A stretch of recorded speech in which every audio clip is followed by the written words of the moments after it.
My name is Susan Baum, and I am in the 7th Ward.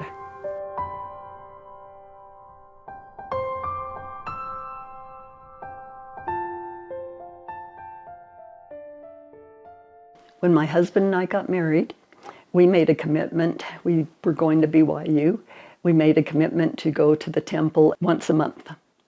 And that meant 1 month we would go to Logan, 1 month to Salt Lake, and 1 month back to Manti, because they were the only temples there at the time.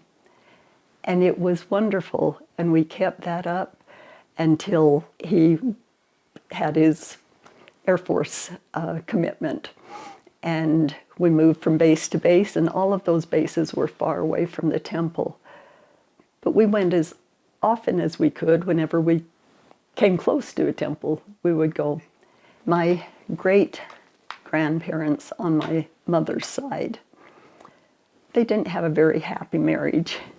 And I had done the work, while we were in Guatemala, I had done the work for all of my grandpa's side, Grandpa Izzy. I had done the work for my grandmother, and I had done the work in the temple down in Guatemala. I had done the work for her mother, but my great-grandmother and my great-grandfather did not have a happy marriage.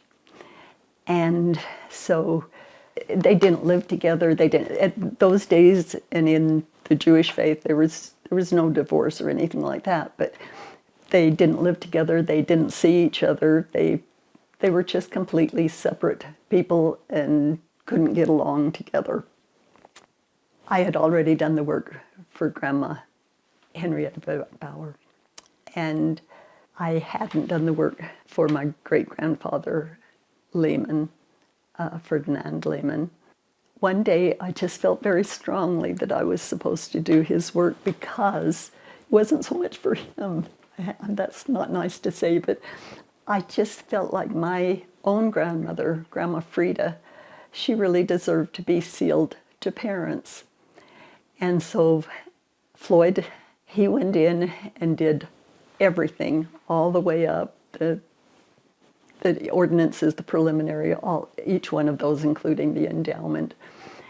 And that next day or that evening, when I was off my shift, I was going into the locker room to get myself ready to go up to the sealing room, and the temple worker in the locker room told me to go back to aisle L.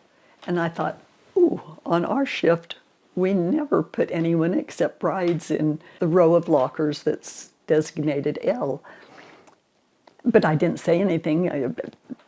And on my way back there, I felt not a voice or anything like that, just a warm feeling inside that was more than a feeling, though. It was a confirmation to me that we've been dead a long time now. We've worked out our differences, and today Henrietta will really be a bride.